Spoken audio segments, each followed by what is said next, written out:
Is that a trick question? This man was a bona fide scrub. Bona fide scrub. This dude, I believe he's a bona fide superstar right now. Right. Oh, well, of course, it's all about winning, baby. Yeah. Hey guys, Peter here from Star and Scrub NBA. Welcome to our first ever YouTube video. Of course, I've been uploading all our podcasts that we've done in the last couple of weeks, but this is our first official YouTube video, I guess. Something a little bit new because in our last podcast, if you haven't checked it out already, I'll leave a link in the description. Lee and I broke down all the Summer League action so far, checked in on how those top prospects are faring in the Summer League thus far. But at the end of the day, in podcasts, you don't get the visual aspect of it. So what I'm going to do here is start a new little series called Summer League Breakdowns. It'll be breaking down some of the top prospects and any players, I guess, that you want me to break down from a visual standpoint, really try and understand their games, what they can improve on, and what their skill sets are as they head into their first season as a rookie in the NBA. And of course, if there's any second or even third year players from the Summer League that you would like me to break down their games of, then please feel free to comment absolutely anyone in the comments below or across social media on Facebook, Twitter, and Instagram. But alas, guys, let's get into the first of our Summer League breakdowns. And let's start with the top prospect, number one overall pick, Cade Cunningham. All right, so this first clip, I think, is really important because it demonstrates for Cade how he can really improve on his game, but also show the balance and the skill level that he also has when he's going into the lane. So let's watch the clip in full to start with from here as he's got the ball out on the perimeter. Gets a screen from Gaza, comes inside, and just the dexterity to be able to balance himself is incredible there. But if we watch it again, so we'll pause it here, play it from here in slow motion. So Gaza comes to set the screen out on the perimeter. Now, it's not a great screen, to be honest. And if we just pause it here, the defender's done a really good job of just staying on his hip, really, and forcing over the screen. And the big man has, I'm not sure if there's miscommunication here, but the big man, there's no switching going on.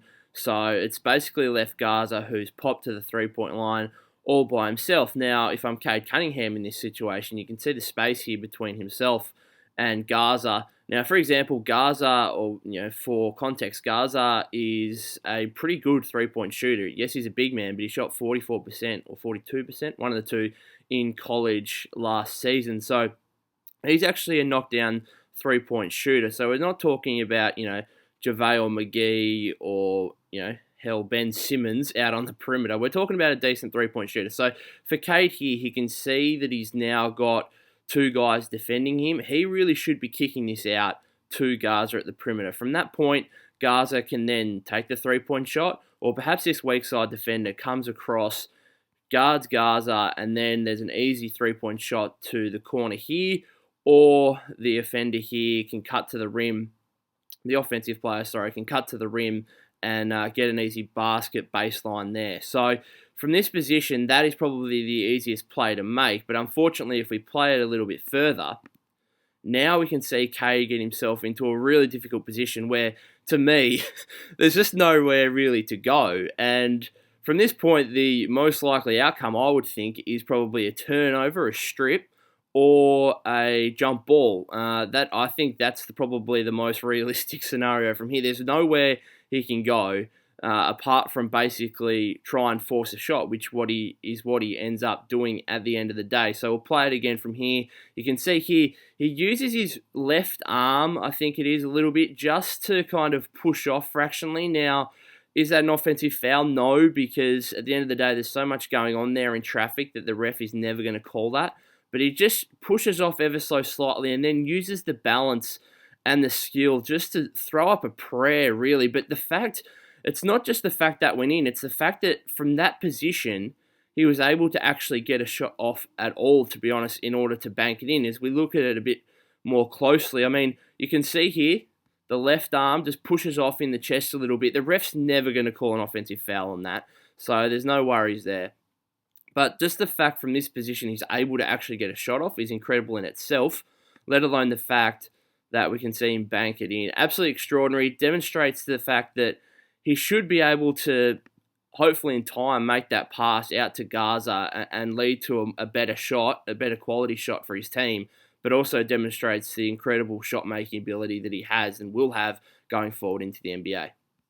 Now, this clip's really important because it also demonstrates how Cade can be a really good off-the-ball player and can actually be a pretty good spot-up shooter and move into good positions on the floor. So if you play the clip in full here, he kicks the ball out to Killian Hayes, nice little crossover, and then Cade relocates and a smooth-looking jumper there to finish the play. But if we stop it here, so Cade makes the pass to Killian Hayes. Pretty easy pass there, but what a lot of players in the NBA might do in that situation is just stand still and not do anything. And what that means is that he's just clogging paint here. If he just sits there for even a second, he's clogging paint, which means Killian Hayes, if he wants to come inside, then Cade Cunningham's just leaving his defender, I think Grimes, in the paint here, basically. And Killian Hayes isn't there, therefore not going to have anywhere to go. So what he does, it's a nice little crossover from Killian, which allows him to go by his defender, which causes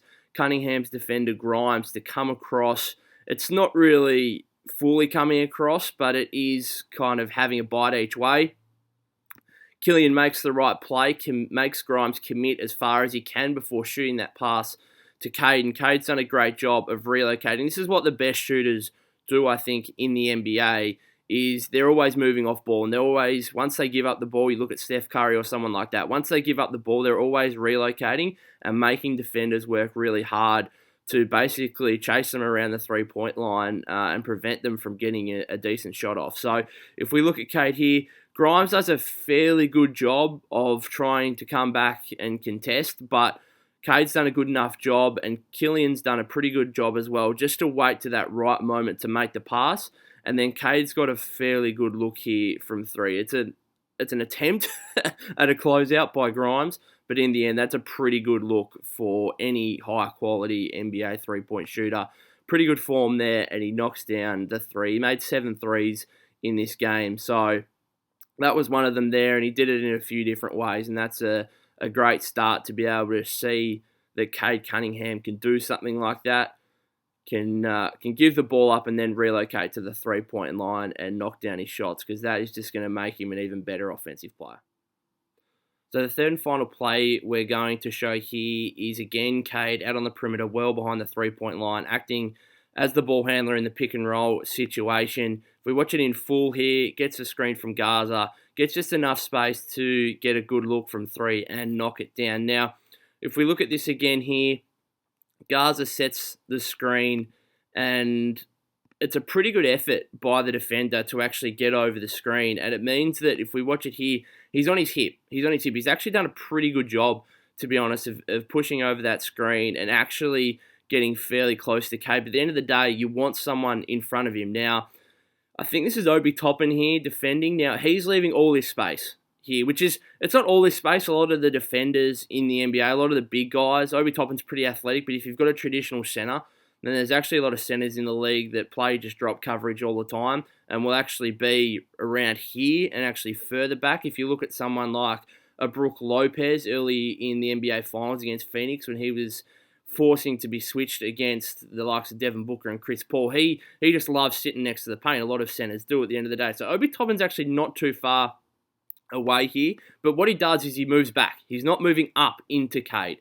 So he's just giving him all this space here to allow him to have the three-point shot. Now, I guess the other alternative, though, is for Obi to come up to here, prevent Cade from getting the shot off, but then he's really just got a nice pocket pass to the rolling Gaza if he wants, which would then force that defender to come over to potentially stop that, which would then potentially leave the corner open. So this is why the pick and roll at the end of the day is one of the most basic plays in basketball at the end of the day. And for me, the big thing for Cade is that a lot of point guards don't actually earn the respect, I guess. If you think of a lot of backup point guards, but even some starting point guards, they don't earn the respect from three-point range for centers to actually come up and guard them. It's only, your Steph Curry, your Damian Lillards, that kind of thing. If you think of someone like, I know he's a star already, but he doesn't really have that much of a three-point shot, Ja Morant. the centers, big guys aren't going to come up and defend Ja Morant. So they're going to leave that space that Cade's getting there, if not more, if that was Ja Morant. Now, Ja Morant's a star, but imagine if he got a three-point shot to the point where the big guys had to actually come and defend him on the pick and roll. So this is really important for any point guard to be able to earn the respect, I guess, to knock down those three-point shots, because then it'll force the big guys to come out on the pick and roll situation, and that's going to lead to much more easier baskets, really, for the rolling center, or if the rolling center's a good enough passer, you can then make the play to the open guy in the corner. So it's really big for Cade to be able to come off the screen and knock down these shots.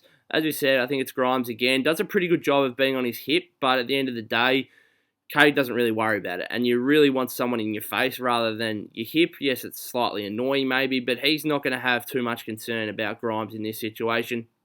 Lifts up again, good form, and knocks down the three-point shot. So another massive play there for Cade Cunningham. Thanks for listening to the first of our Summer League breakdowns on Cade Cunningham. Hopefully you might have learned a little bit. At the end of the day, we're all trying to learn about these new rookies and how they might develop as they come into the NBA. But Cade Cunningham, he's going to be an all-star caliber player probably at the very least. So if there's any more players, any more obscure players potentially that you guys would like me to break down the games of, then as I said in the intro, please leave a comment below or on our social media channels. Other than that, guys, have a great day.